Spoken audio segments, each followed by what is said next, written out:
Susan. Good morning and welcome to the October 24th, 2023 regular meeting of the Calaveras County Board of Supervisors. If you can, please rise for the pledge. I pledge allegiance to the flag of the United States of America and to the republic for which it stands, one nation, under God, indivisible, with liberty and justice for all.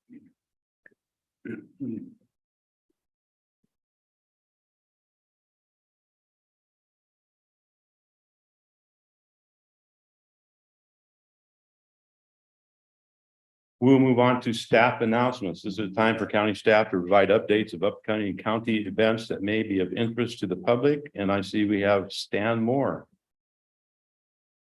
We'll start with you and then we'll go to Kathy. Or unless you're together. You're a team? Yes, Well, she's come got on up. an additional one. Good morning, board. Stan Moore from IT and Kathy Galino from Economic Development. Quick update on the status of broadband as we move along in the journey here. And we will be coming back sometime in the near future with a more detailed update. We wanted to let you know that as of last week and Monday of this week, the CPUC has been reviewing applications that have been turned in. The process to turn in applications is completed. And for the first time, we are now able to get to information from all of the applicants for Calaveras County and for the whole state for that matter. Within Calaveras County, Golden State Connect put in a one large project, roughly $32 million. And then there were two projects for the county that were submitted by AT&T and one by Comcast. We're going through and reviewing this information, learning a great deal about it right now. We'll come back with more information. We also want to let the board know and the public know, and we will post something on this on the county website, that CPUC has opened up an objection process that lasts for 28 days. And we'll provide some information in terms of what that entails. For the most part, objections would be if someone looks at what was submitted and says the information that was submitted is incorrect.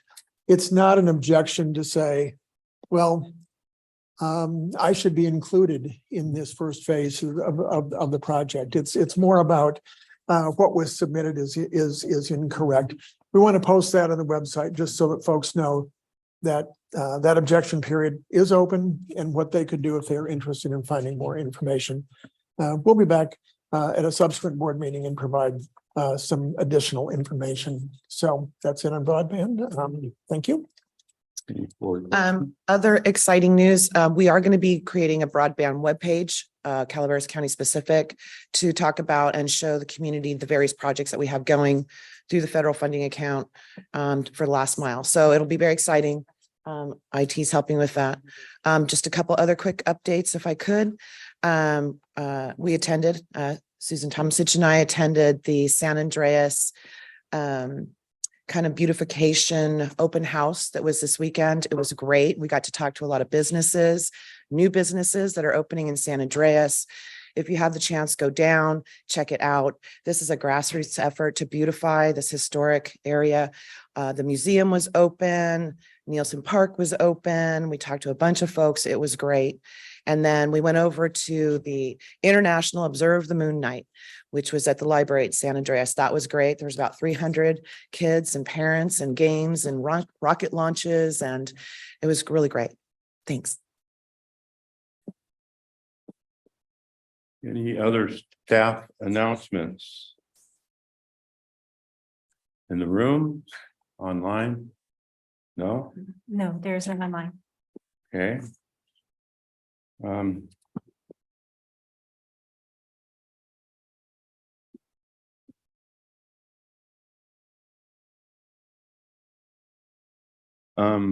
We will go on to the next item, which is general public comments. Any item of interest to the public that is within the subject matter jurisdiction of the board and is not posted on the consent or regular agenda may be addressed during public comment period. California law prohibits the board from taking any action on any matter which is not posted on the agenda unless it is determined to be an emergency by the Board of Supervisors. If public comment is completed before the 30-minute allotted time period, the board may immediately move to the next order of business. If public comment is not completed during the allotted time period, it will be continued as the last item of business in order to provide an opportunity for the remainder of comments to be heard. So it's open public comments. I see Bonnie's here. Good morning. Good morning, folks. Bonnie Newman from Double Springs. And I noticed there's a couple of agenda items concerning Double Springs later, but I hope I last through that. Today, I want to talk about Double Springs and why you people are all here. 175 years ago, some really progressive people lived on Double Springs Road, and they said, hey, we want to be a county in California. So they got some money together, got some signatures, rode over to San Francisco, got themselves registered, certified, bona fide, and here we are, a county. They took their papers to Double Springs, set up a museum, not a museum, a courthouse, set up a jail, and other services needed, like maybe a hanging tree. Never got to use it though, because some varmints from Moke Hill come on over, stole our archives, took them away. We weren't warlike people. We let them take it. We weren't going to fight them. They come sneaking over and took them. So anyway, that's why you guys are here, because people on Double Springs took the initiative way back then, got themselves together and pulled it off. Double Springs ain't where I was born, only been there 49 years, but feel like it's home. Want to do what I can to preserve it. A lot of memories, a lot of changes. When I first come, you know, there was a cart, a pony cart that come down the road with an old man and an old lady, sold vegetables off the back, right down the road. Can't do that now. Talk about it later, I hope, if I last. Anyway, Double Springs is the route. Oh, and it encompassed Amador, Calaveras, Tuolumne, Alpine. It was a big county. We took on a lot, had to give up a lot. Thank you.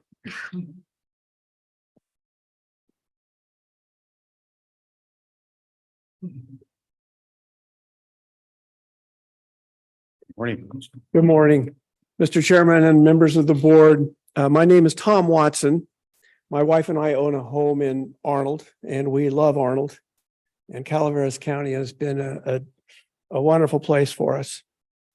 The events in Paradise in 2018 and the events in Lahaina this summer affected me deeply. Recently, the city of Paradise installed early warning sirens as part of their evacuation plan. 75% of that cost was funded by a FEMA grant. I assume that the remainder 25% came from local and private sources. I've reached out to the mayor of Paradise and asked him how that was done. I've not heard back yet. Other California municipalities have also recently added siren systems. A short list includes Santa Rosa, Sonoma County, Beverly Hills, Newport Beach, Laguna Beach, Berkeley, Dana Point, Menlo Park, Malibu, and Mill Valley. I'm sure there's others. Last week, Tuolumne County added a siren system, I've learned. Calaveras already has an emergency alert system that pushes emails, text, and phone calls out to residents in the county. This works for those that have the technology and those who also have opted in to receive the notifications. Lahaina had a push system and a siren system, but unfortunately their system was never activated. On September 3rd of this year, the New York Times reported quote, as the fire billowed through the residential neighborhood of Lahaina, emergency managers sent out evacuation alerts that would blare on the cell phones of anyone near the blaze. Residents reported that cell phone coverage was spotty that day as the town dealt with power outages and high winds. Cell phone service in the area was largely dependent upon overhead fiber lines, and as the fire spread, those lines were damaged. Might a fire coupled with high winds also knock out power to homes and cell towers in our county? When Hurricane Hillary was threatening California, the San Bernardino County Sheriff's Department found that it could not send out wireless evacuation alerts to the community. The county cited a breakdown in the connection to the wireless alert system. This was a system that was managed by the federal government, apparently. This is the same system that on October 4th sent out a nationwide test warning. I've never received my test alert yet. Perhaps it will come. In my opinion, sirens would provide a degree of redundancy that would supplement and complement the existing systems in place. Sirens have been used for hundreds of years because they're simple, reliable, and they are universally understood. So today, if it's not already been done, I'd like to propose that the board launch a feasibility study into. Sir, your time is up. Thank you.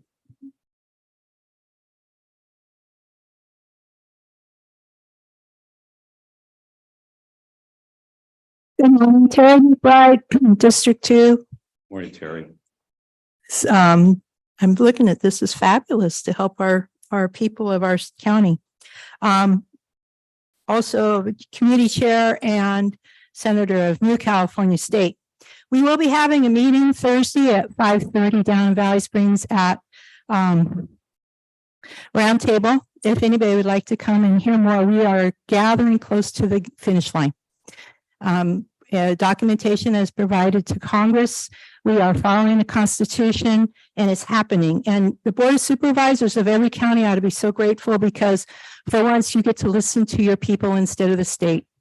You get to be sovereign. We feel belong. We go back to the small government that our forefathers wanted.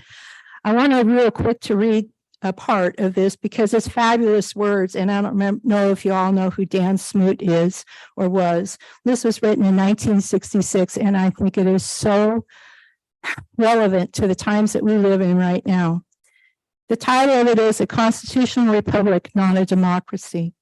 A democracy is a political system in which the people periodically by majority vote at the polls select their rulers. The rulers then have absolute power to make whatever laws they please by majority vote among themselves. In a constitutional republic, the people also by majority vote at the polls, select rulers who make laws by majority vote among themselves, but the rulers cannot make laws they please because our Constitution severely restricts their lawmaking power. The ideal of a democracy is universal equality. The ideal of a constitutional republic is individual liberty, and isn't that what we want? Subversion of language. In this century, great strides have been made toward the goal of subverting our republic and transforming it into a democracy. One tactic of the subverters is subversion of language. By calling the United States a democracy until people thoughtlessly accept and use the term totalitarians have obscured the real meaning of our principles of government. Note the following passage from an article written by C.L. Sulzberger and distributed by the New York Times News Service, March 3, 1966. Not only in the United States, but in other leading democracies, recent years have seen perceptible growth in executive authority. Amara de Reincourt, a French intellectual, contends in his book, The Coming Caesars, that as society becomes more equalitarian, it tends increasingly to concentrate absolute power in the hands of one single man. Caesarian is not brutal seizure of power through revolution. It is not based on a specific doctrine or philosophy. It is essentially pragmatic and untheoretical. It is a slow, often century-old, unconscious development that ends in a voluntary surrender of a free people escaping from freedom to an autocratic master. Something we need to be thinking about as we look at what's going on. Thank you so much. Any other public comments in the room? Seeing none in the room, are there any online? No.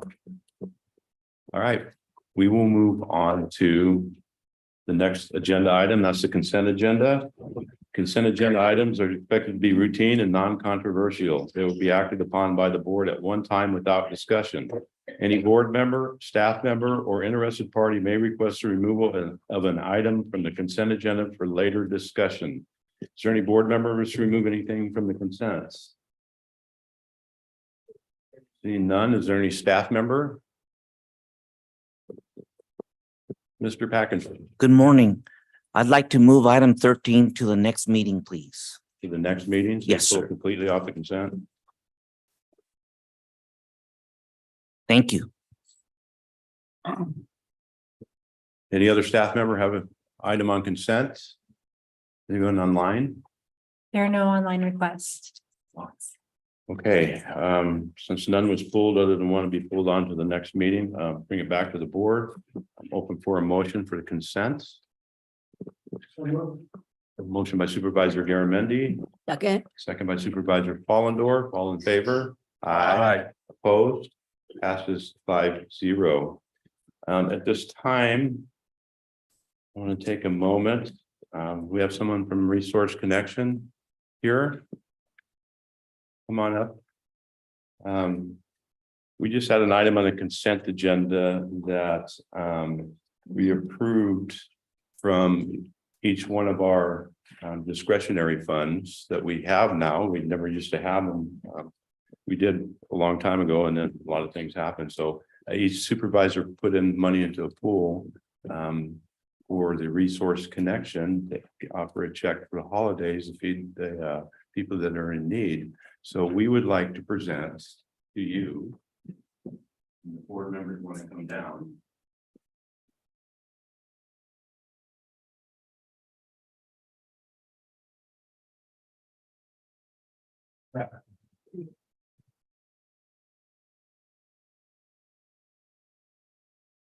Board, 45 Wow. If you want to carry that, I don't know if the bank. You will, you turn around here and we'll all get in the picture. You want to hold it? Yeah, and then you guys come around the other side. This is going in. This is our first money that we get. Thank you so much.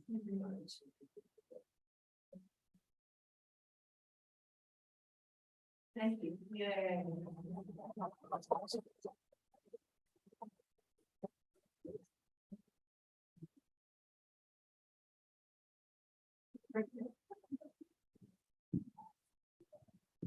May I just say on behalf of the Board of Directors and the staff and all of your residents of Calaveras County that you serve, we are so grateful for this. We are able to purchase $9 worth of food for every dollar that we get. Oh, that's awesome. And with increased food costs and transportation costs, this is going to make a significant difference to us and our ability to help families of Calaveras County going into the holidays. Thank you. You're welcome. Thank you.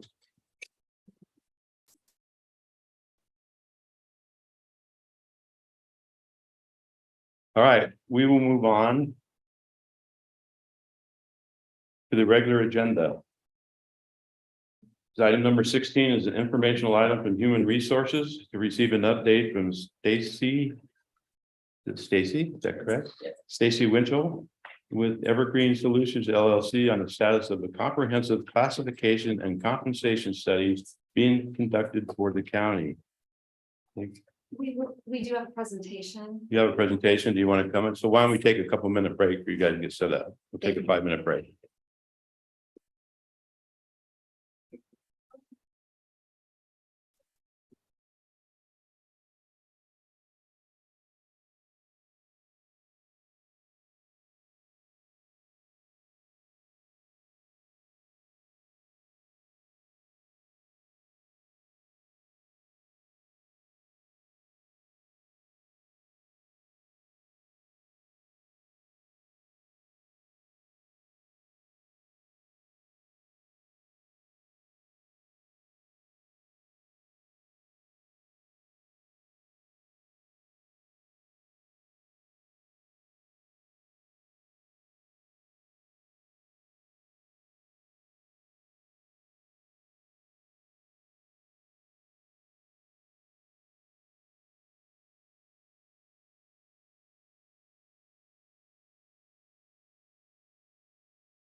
Good. Okay, we are back.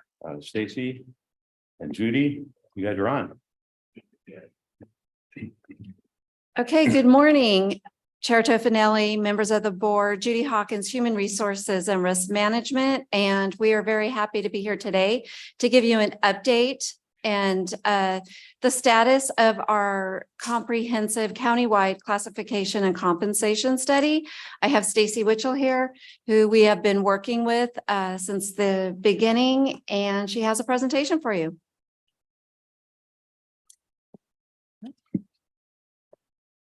There it goes.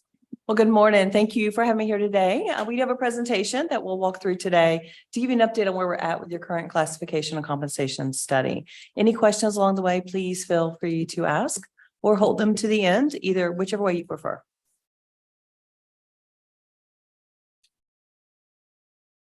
So this presentation is going to be an overview, a little background on who we are, what your goals of the project are, your project timelines, and then next steps. Evergreen Solutions, just a little bit of background. We are a public sector consulting firm. That's where 99% of the work that we do is. And actually, most of our employees were public sector employees, myself included. We've worked in 47 states, missing the Dakotas and Hawaii, I think. But we've worked coast to coast in a lot of different states on classification, compensation, staffing studies. We've done organizational reviews, efficiency studies. So things that really help the public sector operate and run like it needs to. Our expertise is in local government, school districts, higher education, state agencies as well. And we've done some other nonprofit and kind of those quasi-governmental organizations. Now, before we jump into the rest of the presentation, just a little purpose slide here. What is a classification and compensation study? What is it for? Why do organizations want to take them on? And primarily, it's because of your staff. It's your people. Your people are your greatest resource, most valuable resource that you have as an organization. And when you want to take on a classification and compensation study, it's going to be because you've got a concern that your compensation maybe is it not fair? Is there inconsistencies internally? Have some of the different departments drifted from each other and how they're valuing very comparable positions? Employees with different will have different duties within the same job title. So that's another issue where we often find that there's some drift, I call it, in an organization. And then also you find that you don't necessarily have the levels that are what you need to serve you as you kind of grown. They're not competitive with the market. You're having some challenges recruiting and retaining those people. Okay, so that's why people take on a class and comp. And that's what we're doing here with you is we are looking at your internal structure. We're looking to see how you're organized right now from a classification standpoint. We're looking at your classifications across all the different departments. We're looking for any inequities internally based on what the classifications do, the level they work at within the organization, and then how they're situated within your organization. And then we're looking externally at the market to see if you're competitive within your market. Are you leading the market? Are you lagging? Are you at a market average? So we're going to look externally and find that out for you. And then bring all that data in together to give you recommendations on a structure, recommendations on a pay schedule, updates that might be needed, and want to give you a plan at the end of this where it's a plan that fits your needs now. It's adaptable. It's going to grow with you. So you don't have to redo this in another year. I'm going to give you some flexibility there. And then after 25 plus years myself in public sector, I want it to be financially, it's feasible. It's got to be fiscally responsible, something that you can afford on into years 2 and 3. Expectations. With this is not a staffing study. I'm not looking at, do you have the right number of staff members to get the job done? Do you have more staff members here and not enough here? So we're not doing that. And it's a hold harmless approach, right? So there is no guarantee of across the board salary increases. All right. Which means I'm looking at the market. I'm looking to see, is your salary schedule market competitive? Is it following best practices? And if not, here's your recommendations. All right, but it's not an across the board increase for every employee. Okay. Don't expect, or please do expect a full comprehensive look with recommendations and a very transparent process. Lots of communication throughout. We actually have weekly meetings, so we stay engaged back and forth throughout the process. And we'll provide regular updates and then report draft chapters kind of as we go. Here's the project phases. Now, these are looking like distinct phases here, but they're not. There's a lot of overlap in how this works. But phase 1, summer 2023, project initiation. That's the kickoff of the project. Phase 2 is the market assessment. And that process is underway right now, collecting a lot of that market data. Phase 3, we're looking on the classification assessment and your outreach. So this is where we're looking internally. We're talking to your folks. I'm here this week holding focus groups with staff. We're doing them both in person and virtually. And then phase 4 at the end will be, it says winter 2024. So that's January, February. That will be our wrap up. And that's we bring all the recommendations together for updates for your plan, your classification system, and those recommendations moving forward. So when we collect your data at the front end of that, it said, that data collection under like the phase 1, the kickoff there. What I'm looking at there is I'm looking at what we call your assessment of current conditions. What do we see right now with the system you have in place? What is its strengths? What are the weaknesses? What do we want to make sure to address during the course of the study? And what we found is, by and large, you're managing your current system by classifications. You don't really have a pay grade system where you cluster like leveled positions within the same pay grades. And that way you can manage that kind of equity across the board a lot better. And you're managing 340 some odd different individual classifications right now for all of your employees. So that's something that we know that we can help you find a little bit more concise way to manage that system. Your range spreads vary between 0 and 22%. So it's a little bit more narrow than we typically see. So that might be something that we want to take a look at and find some consistencies across those range spreads. Range spread is the distance between minimum to maximum of any given pay grade. So that total kind of earning potential across that classification. Several classifications had a single incumbent. So you had a single person in a single classification. There might be some opportunity there to collapse some of those. Those are some of the recommendations we might want to make. You had 100 pay grades or your classifications that are either vacant or they're no longer being utilized. So that's something we'll want to take a look at. Are these vacancies that need to be filled, or are these ones that you're not using anymore? They've kind of grown into something else. 34% of those employees were clustered in the first quartile of the pay grade. So if you take all those classifications and break their salaries up into quartiles, about 34% are in that first quartile. You had no indication of significant compression between supervisors and employees. When I looked at the supervisors and the direct reports, I think there was 24 total that they were making at or right above their employees. Their supervisor's salary. So considering the total number of positions that you have, 24 is not too bad.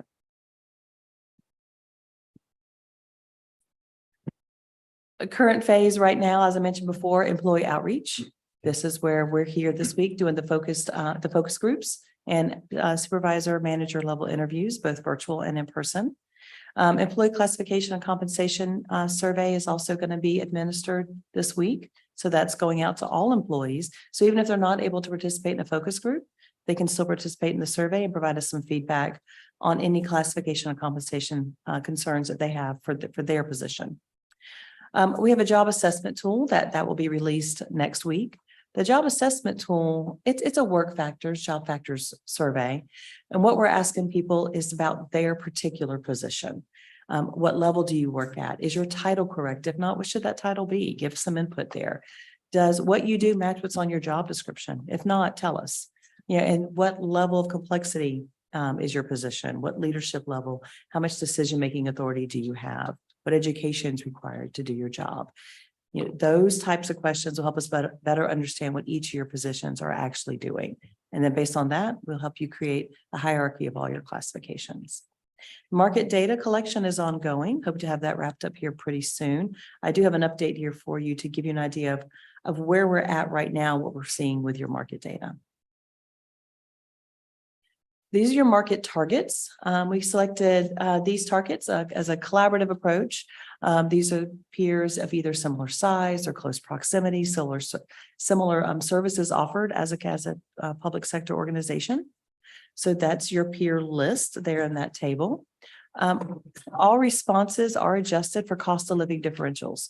So if any one of these peers is at a different cost of living than yours, then we bring it to your cost of living. So we don't either over or undervalue any of those market data points. We have 125 classifications that we're using as benchmarks. So those are the ones that we're comparing at these different peer organizations to better understand where you are in the market. And we match those classifications at about 70% rate of the responsibilities. Because a title for a title doesn't always match. So we're looking to make sure at the job description level, they fundamentally match each other in what they do. This is what we're seeing right now for your market. These are tentative numbers. They may change a little bit, so don't hold me to these numbers quite yet.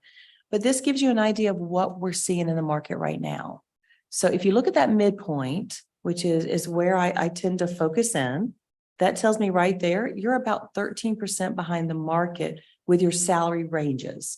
Now, I'm not talking any individual salary. I'm talking about the ranges from minimum to max. So that's what we're seeing initially right now. Got a few peers that have promised us some data this week. So I'm hoping to get that number kind of short up here pretty soon. The current match count is 6.7 on average.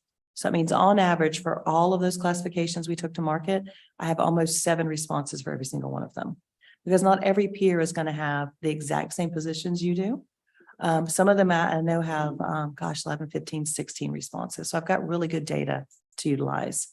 We could be finishing that data through this next week, and then we'll finish that number up, and then we'll do a regroup. Next steps, finalize collection of the market data. So we'll be analyzing the results to calculate your market position. We're going to compile that benefits data. We've got almost all of that in as well. We're going to evaluate those JET responses. So the JET that goes out next week to all employees, it will be open to all employees for about 2 or 3 weeks to make sure everybody has an opportunity to respond. Once employees respond, we close it to employees and we ask supervisors to review, to give us input. Do they agree or not? Is there extra information that they need to provide us? Okay, so supervisors have an opportunity to also give us that input. We're going to evaluate the responses. We read everything that everybody gives us, put all that information together, then meet with your project team here and say, okay, here's these initial findings. You give us some feedback. Do we like the system? Do we need to make any tweaks or changes? And then we'll update as needed. Then we'll develop that classification hierarchy, build out what we call your solution file, which is the hierarchy of classifications, as well as recommendations for your compensation structure. Provide that final report. Be happy to come back out here and present those recommendations to you and do any other follow-up meetings as needed. And then we'll update your job descriptions at the end of this as well. So you'll have current job descriptions by the time we're done. And that is it. Is there any questions or anything you would like me to go back to? Jack, you have a question? A quick question. Thank you very much for the work. When you talk about salary compression, does that include overtime? Or is that base salaries? We're looking at base salaries because there's a lot of fluctuation in any overtime that might be needed during the course of a year. And so we're looking at base salaries. Thank you. Second question is does your study take into account pay raises in current contracts? So where we are today versus San Joaquin, we've got pay raises through our contracts with the labor to increase every year. Other counties that our peers may not. Right. So do you take a look at this over a span of time, or is it just a snapshot? And does that take into account the fact that, we've got these raises already fixed? It's both. So I'm looking at a snapshot in time. Where are you at today compared to those peer organizations? But then we will look ahead to say, okay, well, what would you be doing in a year from now? What does that step increase look like? What does salary raises look like? What do your peers look like? Because even if everybody is offering an increase in the next year, I want to make sure your plan is going to meet the needs of year 2, right? So that way you don't start off behind the market again if your salary increase is behind somebody else's. Or ahead? Or ahead, absolutely. Okay. Yes, both. Thank you. Supervisor Stopper? With the questionnaires going out to employees, and going through their duties to make sure it matches or their equal job duties per job description, basically a desk audit, right? Mhm. Seems like you're doing that after you're collecting a lot of the information on other counties. How does that come into analyzing those and moving forward? You know, it's sometimes we would like to sort out those classifications per job duty prior to. We actually work the projects both ways. A lot of times we will start off with the classification work first and then clarify and then go to market. We did flip it this time to get some initial numbers in, but I have all of their data, so we'll fine tune those adjustments if we find the classifications have drifted. So if we would need to align them differently, go back and update a market position, then we will. Thank you. Anyone else? Okay, is there any public comments on this item? Al Sagala, Taxpayer Association. This is a very good job you've done. The scope of it seems to be economic only. However, people are motivated more than money. They have one thing is recognition. If we knew the extent of awards for good service, or perhaps public recognition for excellence in government, I think that this would have a positive effect on employee performance, and also have an effect on retaining employees. So perhaps even if this organization has not approached the idea of employee recognition, maybe another one could. And then when you combine that with the economic data, you might have a pretty good idea of where to go. Thank you. Other public comments?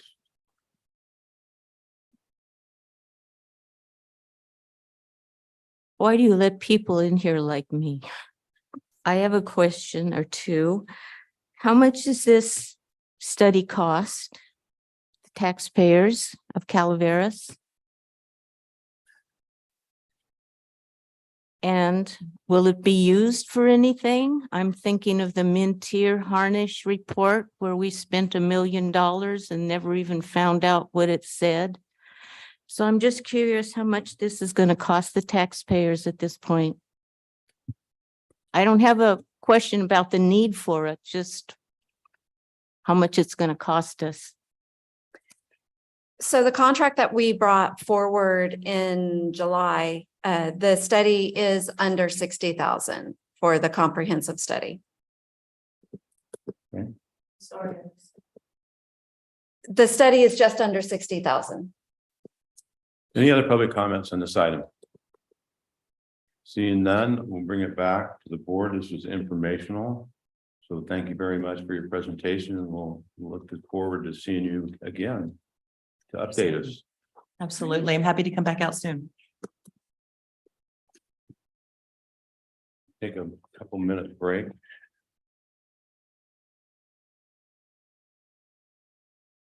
While they're leaving, I have a couple of announcements.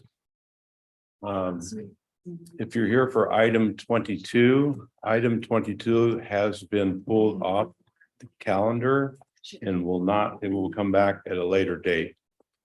If you look at items number 20 and 21, they are actually in reverse. We have to do 21 before we go on to 20. So we will be doing item 21 first and then going back to item 20. With that being said, we'll move on to item number 17. This is a resolution from Human Resources to approve a side letter agreement with Calaveras County Public Safety Employees Association for a one-time incentive and retention payment of $750 for permanent employees who meet the eligibility requirements as outlined in the agreement. And 2, salary increases for the classification of correctional cook 1/2, dispatcher, and senior dispatcher. The accompanying budget transfer requires a 4/5 vote from the board. Judy, Good morning, Chair Tofinelli, members of the board, Judy Hawkins, Human Resources and Risk Management.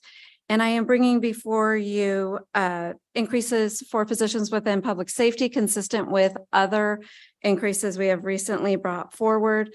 We are showing a very high vacancy rate within our correctional cook series and then also our dispatcher series. Right now, we have many counties around us that dispatchers are getting to critical levels, and we are trying to get ahead of that and be able to retain those that we have. We're also bringing forward the $750 retention incentive that we paid to other bargaining units at the end of last year. And we are just bringing that forward right now for CCPSEA. Now, those positions that have received recent increases are not eligible for the $750. So there are a group that will not be receiving it. any board questions? Seeing none, I'll open up to public. Is there public comments on this item? Seeing none, I'll bring it back to the board. I'm looking for a motion. I'll move. I'll second. Motion by Supervisor Fallendorf, second by Supervisor Garamendi. Hubbard. Oh, excuse me, Hubbardy. We look alike. Sorry. Okay, fine, we'll move on. Call for the vote. All in favor? Aye. Opposed? Passes 5-0. Thank you. So when you put the names up, Stacy, I guess it doesn't matter where you, Right. they both look alike. All right, we'll move on to action item 18. Clerk of the Board of Supervisors, select one member of the Board of Supervisors to act as a 2024 CSAC representative and one member to act as the alternate for the CSAC Association the year beginning November 13th, 2023.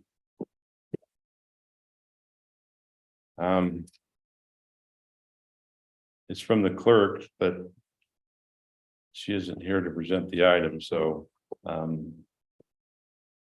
we have a discussion, an open discussion with the board. Who would like to be the alternate? Who would like to be the second alternate? Well, I think this came up because I'm not gonna be there, so those of you that are gonna be going to the meeting, we needed to make sure that there was a backup for alternate at this conference, so you guys, with the voting and everything going on, this is the, so you're primary, but we need a backup to me since I'm not going. I'd be willing to continue the primary.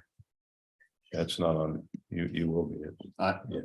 Well, Yeah. that's what we're voting on Yeah. right now.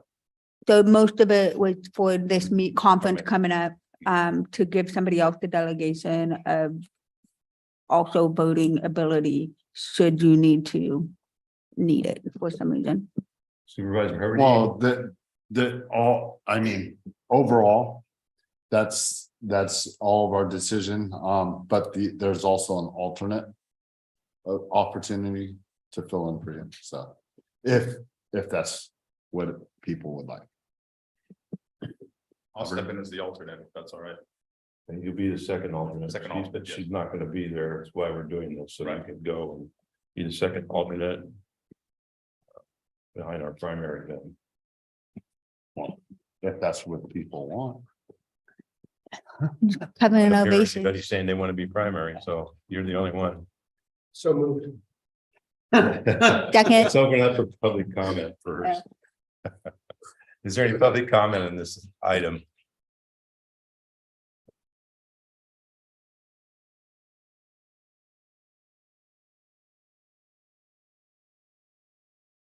Good morning. Yes, I was. Madam Chair, members of the board, I will be bringing before the board in a couple of weeks, one of the suggestions I have about a lot I purchased about 20 years back here in this county. And it has taken me 20 years. That doesn't pertain to this item that's in front of us right now. Yes. I will take only 2 more. You can't speak about, you can only speak about this item. We've already passed public comment period. This is public comment period for this specific item. If you have something to say about this item, you're more than welcome to speak. I'm sorry I missed it because of both my ears are plugged up and they didn't, I didn't hear you. I was sitting right there. Oh, well, we've already passed public comment period on other items that aren't on the agenda. Would it be after the meeting, before the lunch break or something? You're more than welcome to speak to me one-on-one or either of the Okay. other Okay, I'll when we wait. go on break, but you I will wait. pass public comment. I'll period. wait. Okay, thank you. Is there any other public comments? If not, we'll bring it back to the board. I'm open for a motion. Second, A motion by Supervisor Garamendi and Supervisor, second by Supervisor Ballendorf. Just to make clear, can you clarify What your motion? what your motion is, Jack? Can you, Supervisor Ballendorf, can you clarify what Supervisor? Sorry. Motion is to make Supervisor Stopper primary and Supervisor Hubbard for this meeting, the alternate. Okay, Sorry. Further clarification, though, Supervisor Stopper will be primary. Supervisor Fallendorf will be secondary with Supervisor Huberty as the alternate, second alternate. correct. Thank you. All right, all in favor? Aye. Opposed? Passes 5-0. It was a little confusing, I know. It's okay. Ben's gonna be there. So it's all downhill from here.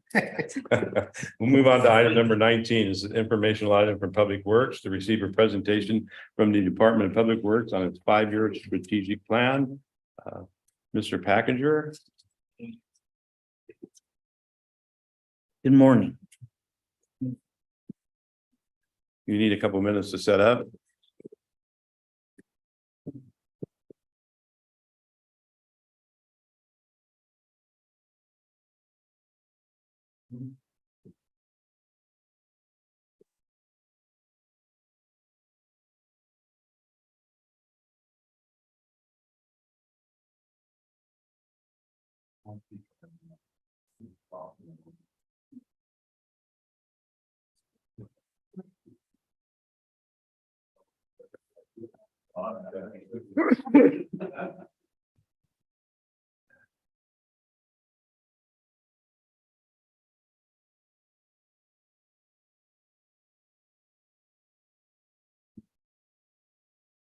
Right.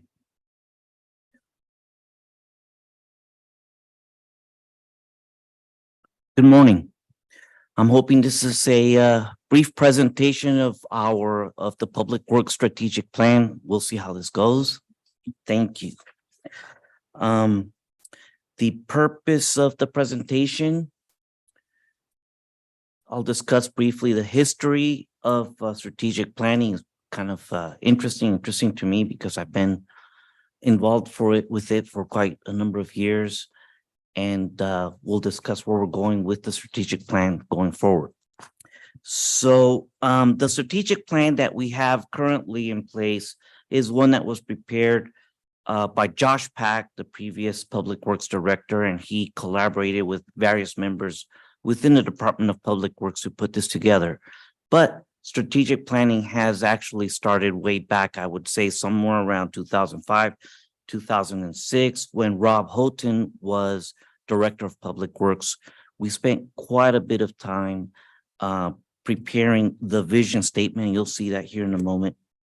This strategic planning effort back in 2005, 2006 was necessary because at the time we had development services heavy focus. There was a lot of development going on in the county. Large subdivisions were going on. And most of our resources in terms of office resources were spent reviewing plans, preparing conditions of approval for projects, just a lot of work processing the projects. It was very difficult at that time to plan for taking care of our own infrastructure. There was the usual maintenance that was occurring, but it was very hard to plan to make bridge replacements or any large project. So during that time, I would say perhaps one bridge in a maybe a few year period of time might be developed. One person was handling the capital improvement program at the time. So we realized that we needed to do something to take care of our own infrastructure. And one thing that we tried at that time was to start focusing on our own needs. And that led us to try to develop the strategic plan effort. So this is way back when. Even though we started way, quite a number of years ago, there were various impediments that kept us to completing a pretty good document. And that had to do with a lot of change in personnel. We went through quite a number of different public works directors, but we also faced various disasters that you all know what happened there. So that public works core mission was not clear. We ended up doing quite a number of different jobs. At one point, we had integrated waste, transit, and so forth. So anything that there was a need to work on or take care of, it was given to public works because we didn't know how to say no. And our core mission was greatly diluted. That eventually changed. We were able to refocus our efforts on the core mission. So let me read to you the vision statement. It's something that I'm proud of. It's something that we developed way back 2005, 2006 timeframe. I remember working hard on this, trying to get the right words. It's almost like in my own mind, the way I think of it, it's poetry. When you write a poem, every word in the line has meaning, and that's how we chose, how we worked on this vision statement. Every word there has meaning to us. And let me read that to you. As stewards of the public interest, we build and maintain safe and efficient public infrastructure while protecting natural resources in partnership with our community. Every aspect of that vision statement is something that we practice.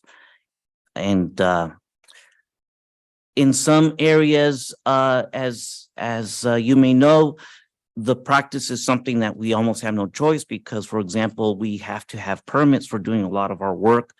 And those permits are making sure that we are protecting the natural resources.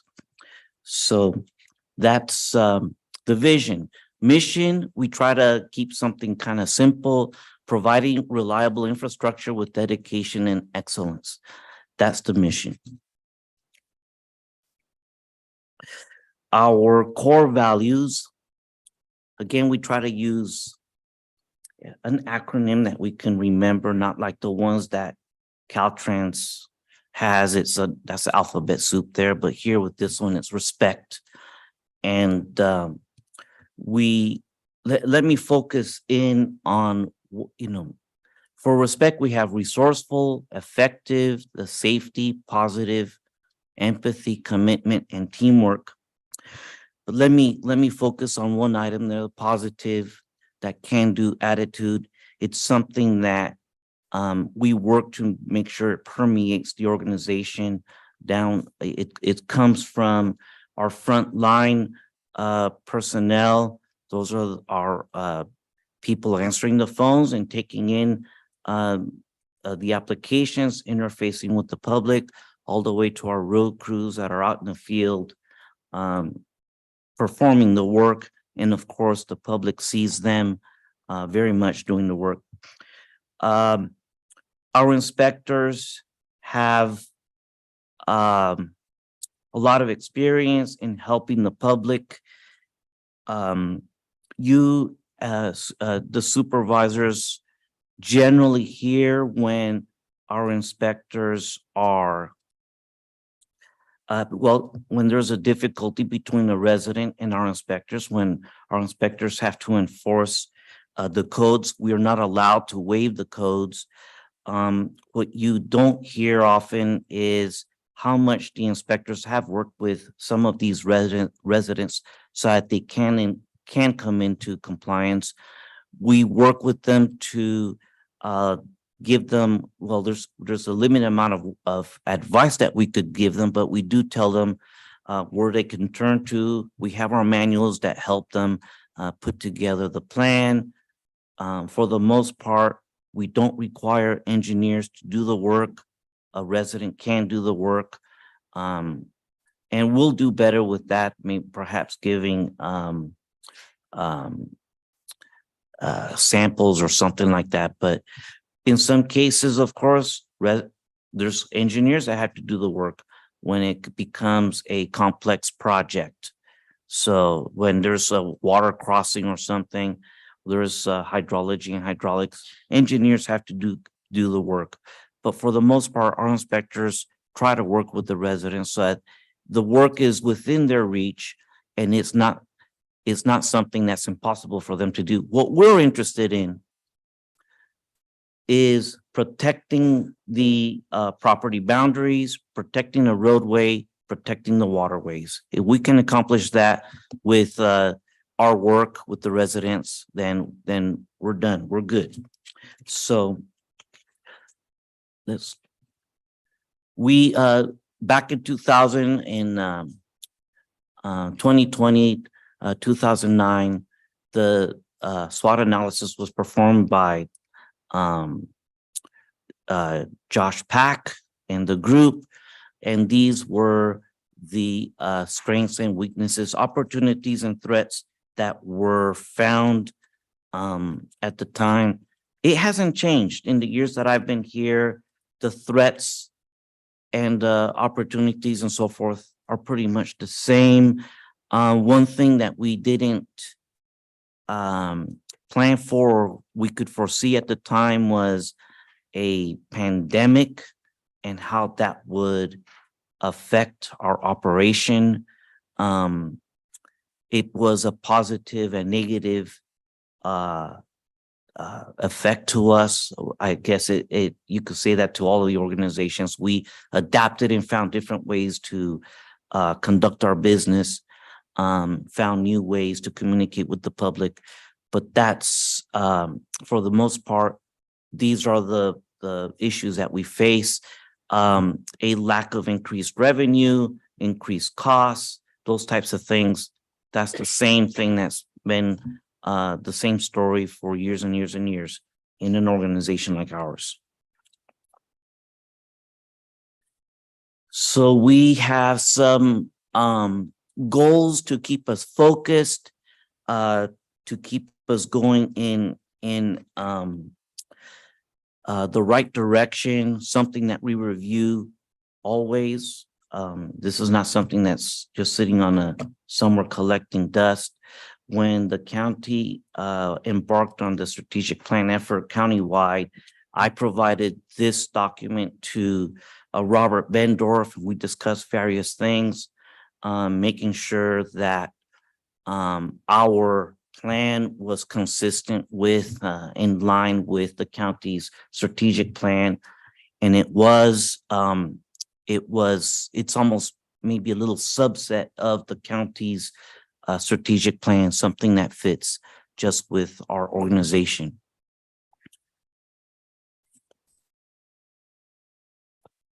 So the strategic goal 1, well, we kind of know what our goals are to keep us focused on the core mission of the department. And then, so let me start speaking a little bit about what our goals. So here's our first one. It's the objective is to enhance the quality of life by implementing proactive programs to improve roads and county infrastructure. This is something that we must always be paying attention to because our funding is very limited.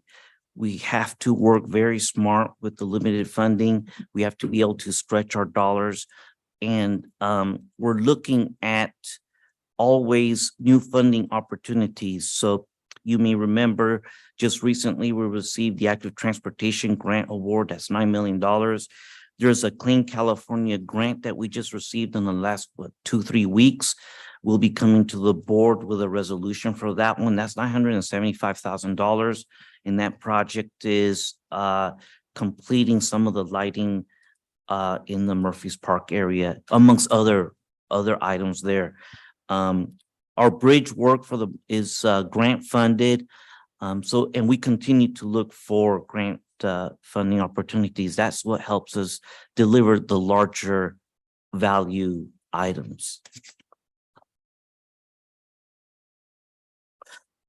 We seek and implement new technologies and innovations to maximize functionality while improving efficiency. So we're always, technology is, as you know, always changing, but there's new tools that come to us.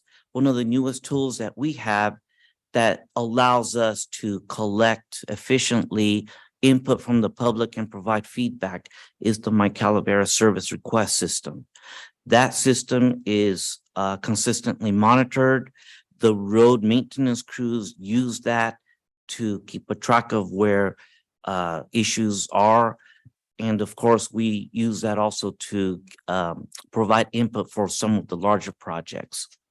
Although when a resident asks for a road like Sheep Ranch or Skunk Ranch to be paved, funds are limited and it's difficult to address some of those desires. I'm hoping that we can work to make our web page a little bit more robust so we could give a little bit better information to the residents in regards to what they can expect when they use the My Calaveras County system. Because in some cases, we can't deliver on a specific request that they have. It just may not be possible at the time. Okay.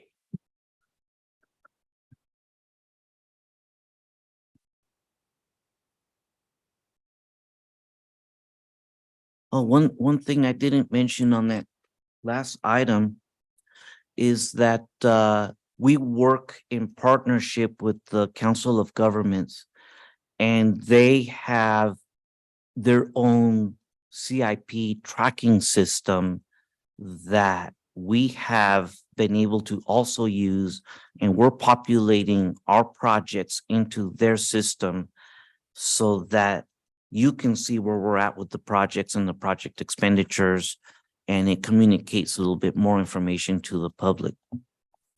We have internally the Track It system that the building department has been implementing. We're interfaced with that system to keep a track of all the permits that are coming in, grading permits, encroachment permits. And of course, we review the building permits with the building department. Building is trying to enhance that system and get into a computerized plan review system, and we'll be a part of that also. Internally, just with our own group, we are trying to use the Teams program a little bit more efficiently. We're also using a Microsoft OneNote to keep track of different tasks. That's just an internal little system that we have. It's being rolled out. You may see I still use pencil and paper, but that may be, with me at my age, that's just, it's easier for me to do that, but I will try to learn these new programs and, OneNote, see how we can do that too, but I don't lose my papers this way.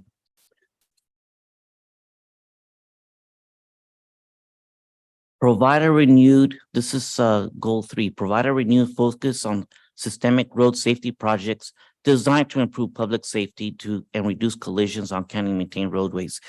This is what we hope to accomplish with all of our projects, is to reduce accidents. Caltrans is on a mission to reduce to 0 accidents and fatalities. And we are in step with those efforts.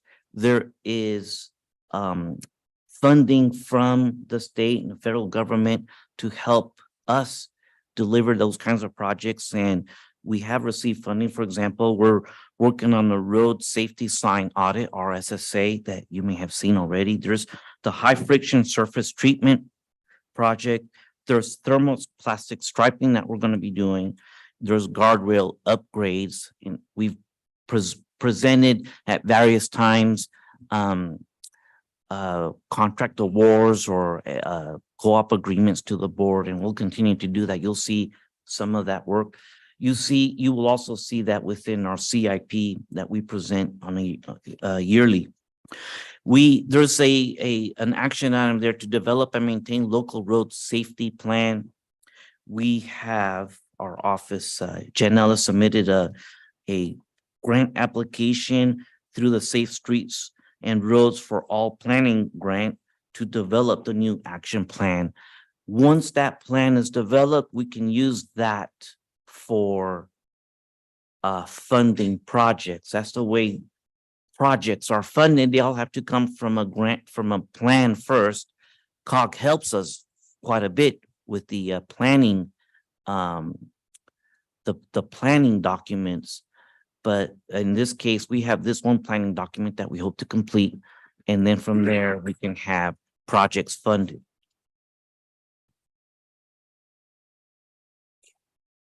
Okay, now we'll go to a strategic goal number 2. This is the internal efforts that we have within our own organization. So we are always working on training and trying to develop our staff, promoting them when, as they gain experience and so forth. We ask staff to participate in their growth. They let us know if there's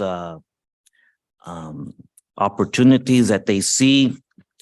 We have currently our fiscal staff is in CAMS training. So there's a lot of fiscal knowledge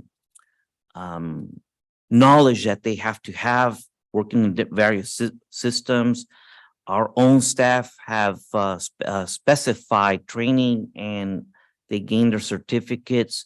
Because we operate the county stormwater program, we have our own qualified stormwater personnel. They have their certificates. I have my certificate as a licensed engineer under that program. And we continue to look for other training opportunities. One easy training opportunity that we have that's within reach is the Target Solutions that's made available to all in the county. I believe that's done through HR, but the various classes that we have there.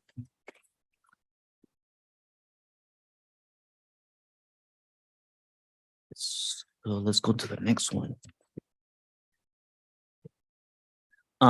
We have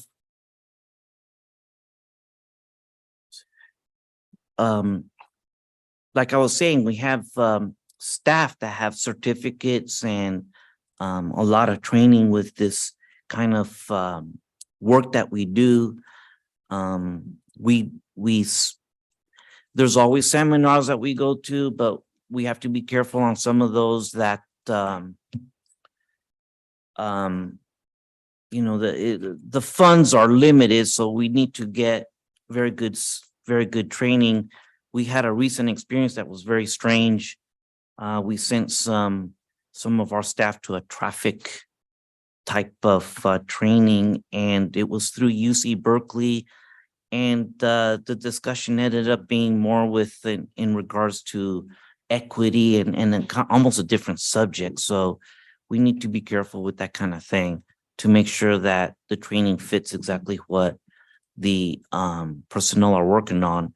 And so sometimes that's a little difficult, but where we can get free training, there's a pavement type of knowledge that we need, ensuring that we know what's causing pavement damage.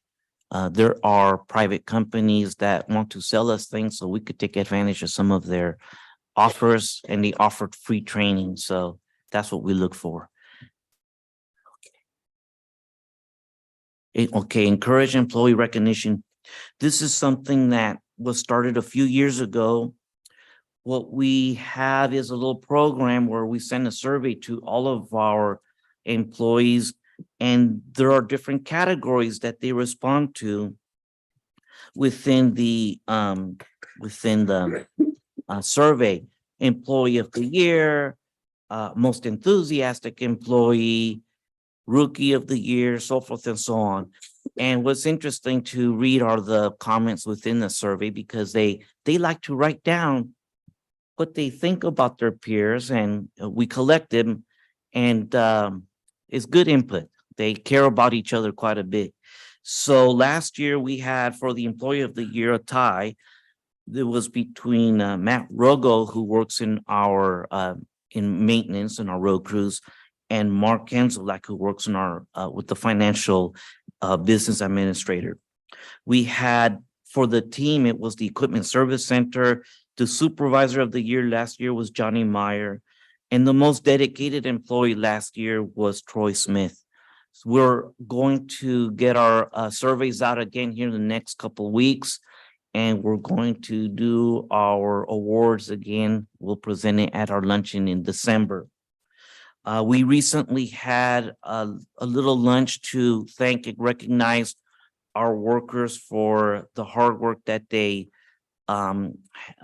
endured during this last year's snow season. It was a little late, but it was, we've just been so busy, but we finally did it, and they were thankful for that. And Supervisor Hubbard was able to thank the group for that.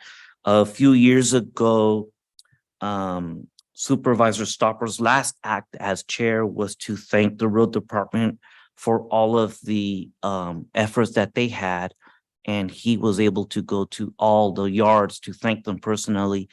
And I welcome you and encourage you and greatly appreciate you to come and come with me, and we'll go and meet with the crews, and they do appreciate hearing from you those words of encouragement.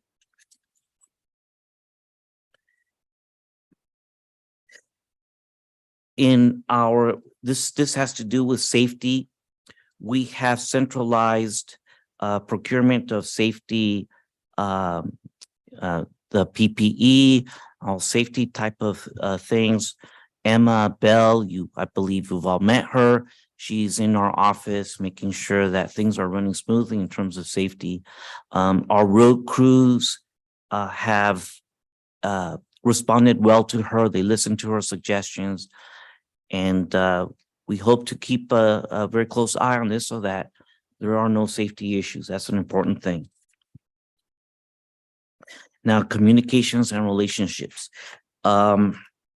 We are continuously trying to develop better relationships with everyone.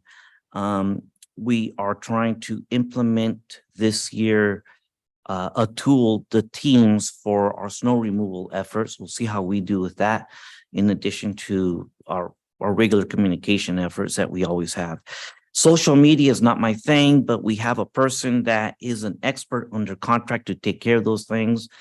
Because if it were left up to me, I just don't think about those items.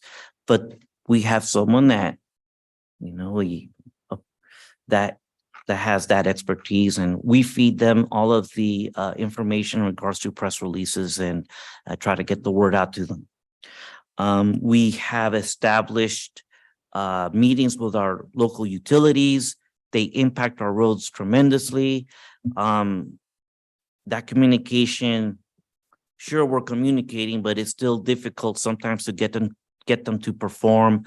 That's a topic for another day, of course, but we are meeting with Calaveras County Water District almost on every other week or so, a couple times a month, because some of their projects, some of their very large projects, are going to be impacting the work that we're planning to do in the coming year. We also attend utility coordination meetings. We have a yearly snow meeting. We had it yesterday. I believe it was well attended with PG&E, various utilities, AT&T, the fire department. Our OES division was there. Supervisor Hubbardy was there. A lot of communication with us and amongst each other, trading phone numbers and contact, and just freshen up who it is that we need to speak with, getting our protocols kind of nice and straight so that we're ready at least for the as much as we can for the coming snow season. Communication relationship. So I've mentioned previously that our positive attitude is something that permeates the organization. We try really hard to work with the public. I've been working with the public long enough to understand that the question that they really want answered is something that they don't even know how to ask. They don't know where to begin to ask some of these questions. So I try to get our staff to work with them. It's simple to where someone from the public just comes and asks for an application and we could give it to them. They may not even need that application. That's not the thing that they're looking for, but they don't know where to begin. So we need to have some dialogue with them to try to figure out a little bit more what it is that they need, and we try to help them. Ultimately, it's understood we cannot waive the codes, but we know that we need to work with them. In some cases, some things are severe. In other cases, some things are not so severe, and we can accept maybe less of a plan, as you know, doesn't have to be everything doesn't have to be engineered. So there's a hierarchy of importance there with items that we work with.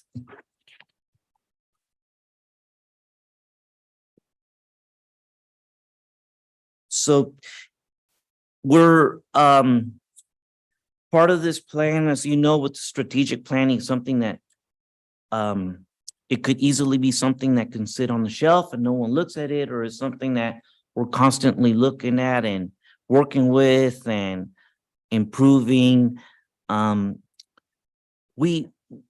that we're reading this document every day, but there are many elements here that we're working on continuously. And this is one that we need to always be in communication with our groups. I've met with our road crews, our road superintendent, our foreman, in regards to getting this a little bit better. This is an area that we can do better. Our guys are used to going out there, doing the hard work and going on to the next item, taking care of that and going on to the next item. But you are not knowing what some of those items are that we're working on. There was an intersection at Watertown and Campo Seco that was just improved, but you don't know that, or I say improved, it needed maintenance. Our crews were out there and they fixed that road, but you have not heard that was done. So that's where I'm trying to get that feedback to you in better, to get that information from them and send that to you, so you're aware of some of the work that's happening out there. We still use, of course, the My Calaveras, and that's a good system, but we are trying to get some of that information down to you. We hope this year, or in the coming year, this is the end of 2023 almost, but in the coming year, to work on our website to provide a little bit more information to the folks regarding what we can and can't do, and various pieces of information so that they have an understanding of what they can expect from us. So, of course, in the end, we continue to focus on the residents, and you are that conduit in regards to what the residents' wishes. So continue to be that conduit, please, to me and my staff. And we continue then to work on those items and try to provide you that feedback loop that's needed. So, we will, the organization has changed. Let's go to the next one. The organization has changed throughout the years. Like I said in the beginning, we were tremendously focused on development services. The organization reflected that. We didn't have much of a financial arm or anything like that. Now we're in the business of delivering projects. The organization is completely different in that regard. We have a lot of work that we need to do, interfaces with Caltrans and systems that we need to implement in that regard. And so that we'll see in the future how that transforms the organization. I don't see any immediate transformation. Our organization is working fine. There is one division that I'm going to implement that's new, but it's something that we need. It's a traffic division. I call it a division, but it's maybe one or two people. I'm envisioning right now 2 people because the amount of work that's needed. This division will handle the speed surveys that are needed, that you request, moving that trailer around, looking at traffic calming devices and so forth and so on. So when I could get that staffed appropriately, we'll be able to deliver some of those items. And that in turn helps with the other items in our strategic plan, which speak about safety of the traveling public. So it's all kind of tied together.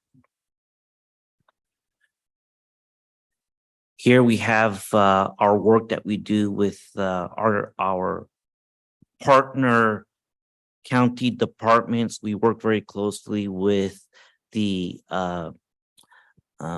our financial group, our auditor. There's always constant interface with them. We have computer systems that we have, and so we also have to have a road fund audit where the state comes and looks at every penny that we spend. We can't spend a single penny on something that's not in the county maintained road system when it comes to those road dollars. So we continue to work on the CIP, and we'll be presenting those to you on an annual basis.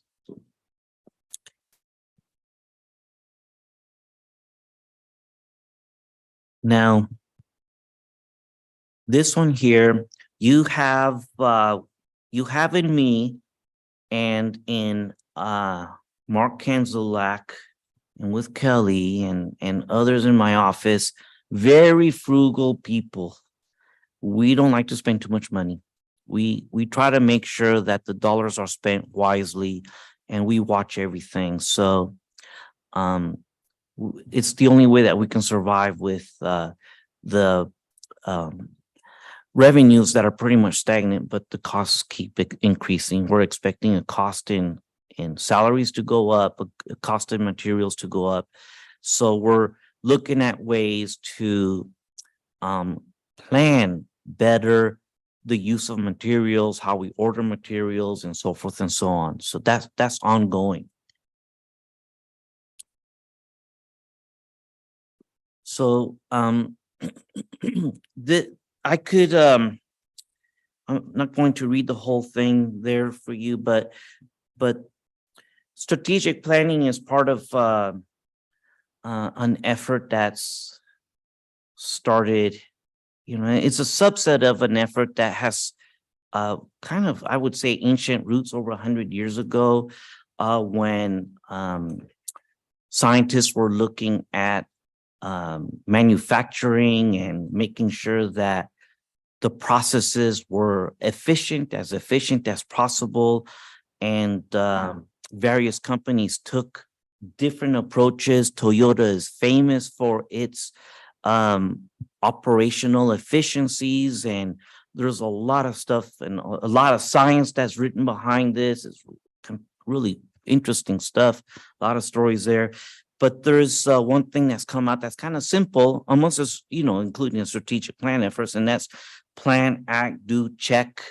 You may have heard about that.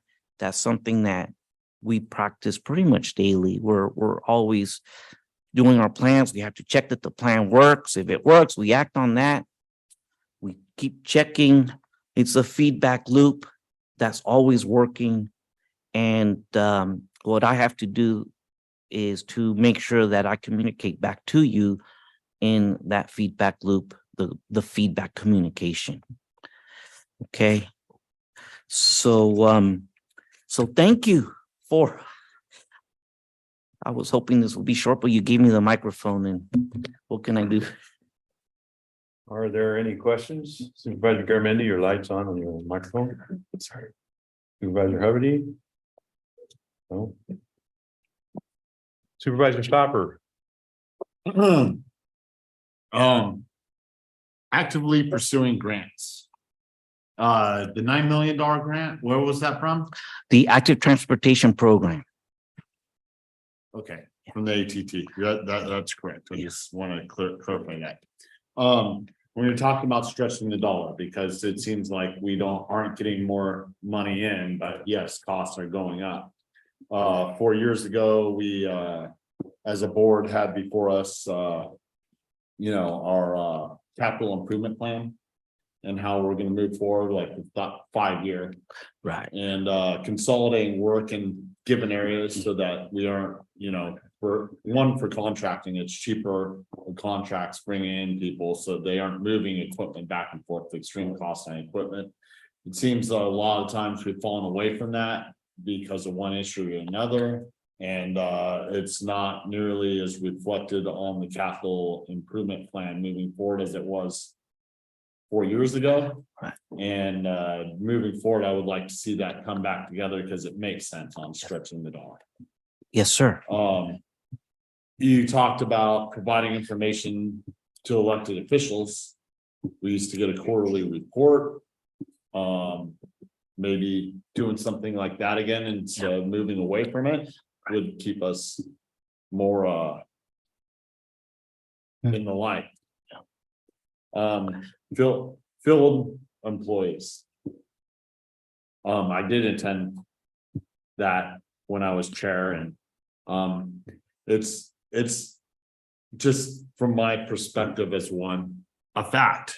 These guys are working out in the heat of the summer. That's when we get our best payment put down. And it's 100 degrees and they're pulling the asphalt out of trucks at 270 degrees Fahrenheit. I mean, extreme conditions. At the same time, in the middle of the winter, they're laying down blades in the pass to clear snow or clearing culverts in the lower end of the county. And they're used to working in extreme conditions. We also had a presentation on compensation. The hardest work and getting the most done in public works out of anybody on the low end or some of the least compensated overall. Yes. And everything. And we really do need to show these guys the appreciation for what they do, because for our resources, as you said, not much coming in as opposed to what's going out now. And us, I mean, those guys go over and beyond. Yes. And they are appreciated. Thank you. And Yes. Any other comments? Are there any public comments? Seeing none.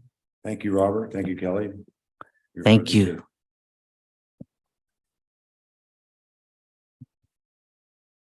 And we will take a 5-minute break before we move on to the next item. We can give staff.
We're good? Susan, you're good?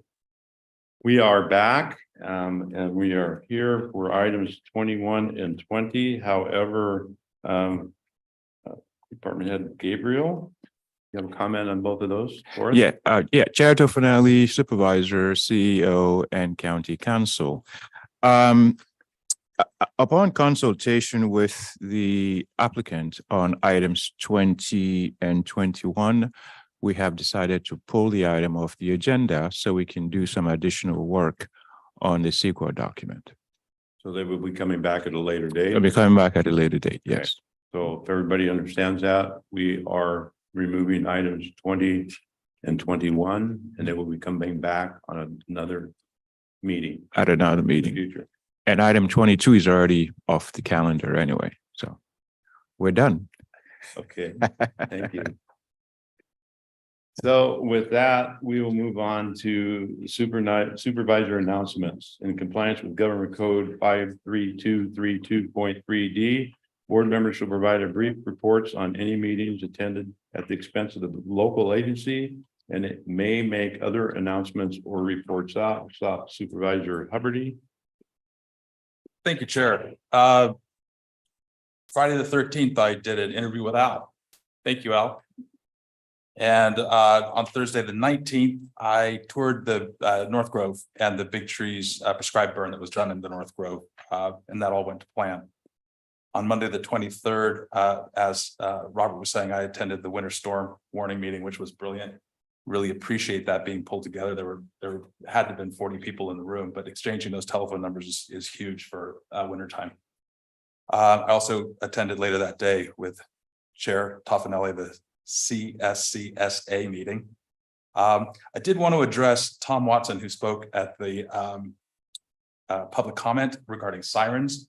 I did bring that up again with the sheriff and with Chief Johnson from Edmonds Pass Fire. When we did the town halls this past summer, they didn't, or at least Chief Johnson didn't see the value in doing sirens. But Chief Johnson and Mike Masson are going to go to Squalamy and look at what they've got and see whether it'd be applicable for us. Oktoberfest was great.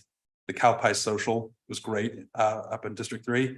All the events that went on last weekend in Murphy's were fantastic. It was very controlled. And I did attend the San Andreas Main Street opening, and that was pretty magical with the museum and getting the tour of downtown. Thank you. Supervisor Stopper.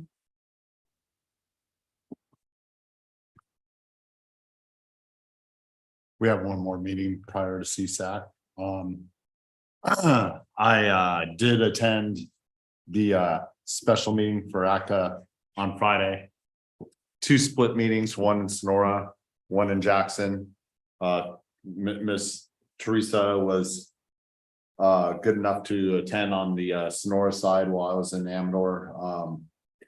I think there was some good conversation, and I think we have an opportunity right now for us to maybe start working better together with our partners from both counties, and some potential for more information and education on what the services are and how we can get to a point where we are comfortable with access for our constituents and the best services provided to our constituents.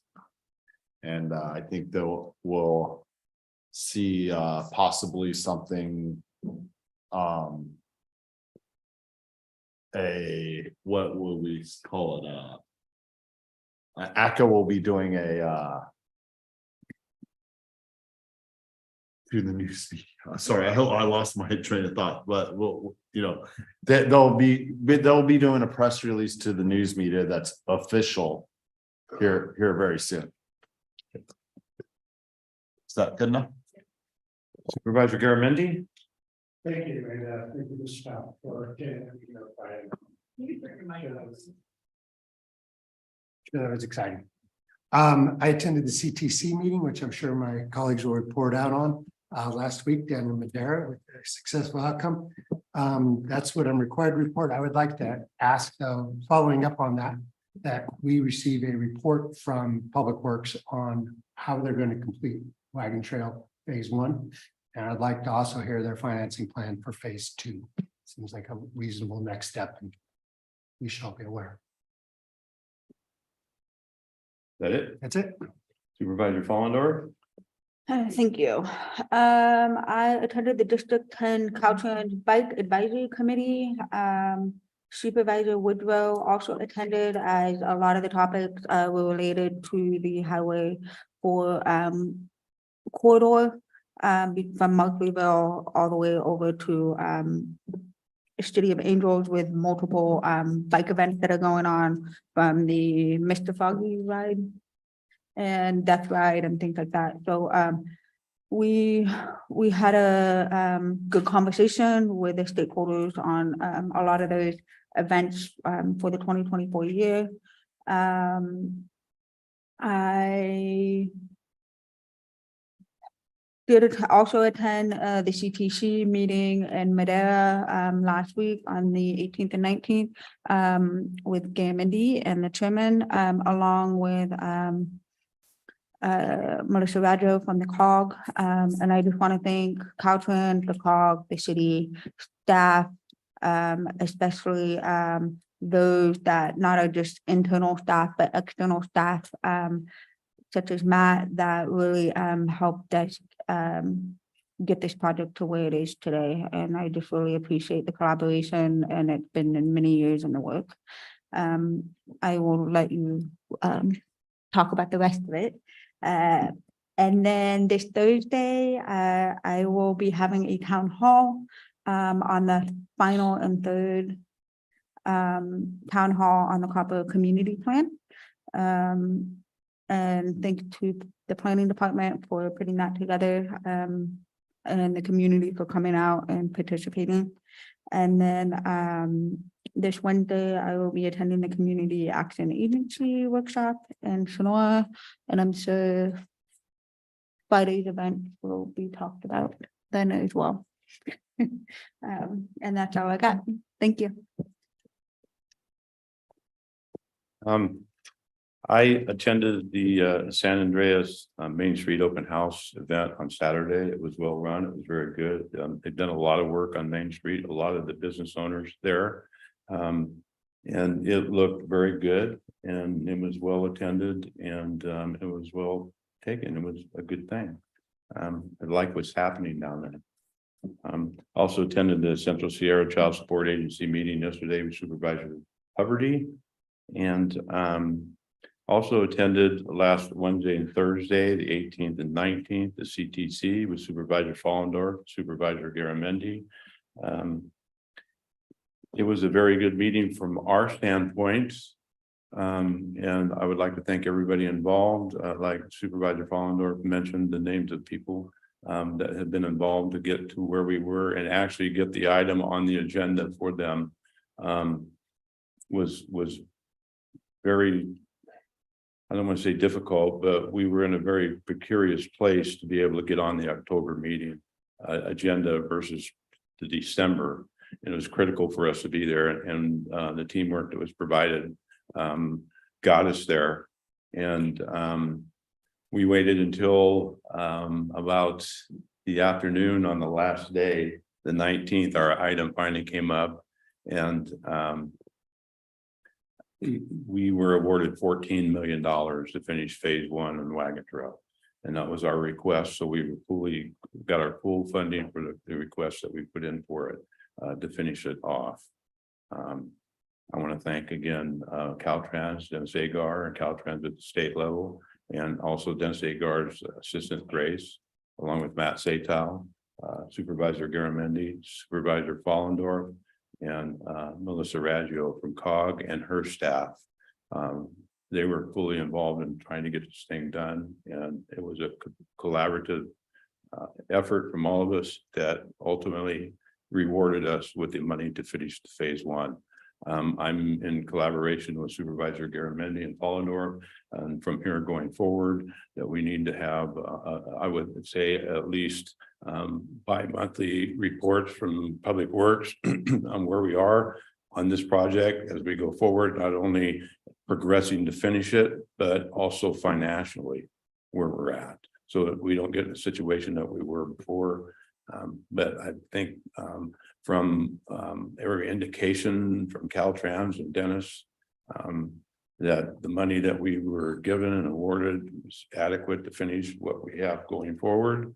And we will finish that hopefully sometime by this time next year. That phase one will be completely done. And that's what we're going to be focusing on, and making sure that is brought to the board that we are aware of where we are and what's going on, and any difficulties or anything that come up between then and now, that we're very well aware of, and what our course is to get it completed and get it done. But very happy, and very happy for everybody that was collaboratively involved in it to get it awarded the 14 million. And we were recognized by the vice chair. He announced Calaveras County, and he made us stand up, and he recognized all 3 supervisors from our county for being there for 2 days. And that's not something that happens very often at CTC. So congratulations to everybody. And that's my report. CEO Hitchcock, do you have anything you would like to report? So I would like to comment on the ADCA meeting that both Supervisor Stopper and I attended. I was very impressed with their board. I'd like to thank and commend them for listening to our concerns and then addressing those concerns on how services are provided in Calaveras by ADCA. So overall, it was a very positive meeting, and their board of directors seems very dedicated to ensuring that Calaveras residents are able to access the services that they're supposed to access through ADCA. So it was a good meeting. That's good to know. County Council, Sarah?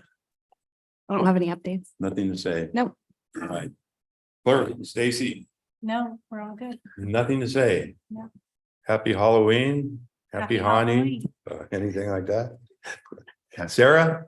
Susan? Sorry, Susan. Sorry, I answered Sarah too. And I gotta say, Susan was there on Saturday at the open house on Main Street, and she was filming. She did a very good job. Thank you. Can't wait to see the film. It'll be fun. And I have to say that the event at the library, I am so impressed. It was absolutely amazing. Yeah. The kids were having such a good time, and there was food and all kinds of activities. And you still want to walk on the moon on Mondays, they have the virtual reality set up so you can go over to the library and walk on the moon. All right. Supervisor Stopper. I just want to say thank you, Mr. Garamendi, for all the work you do behind the scenes. Really appreciate it. Okay. Anything else?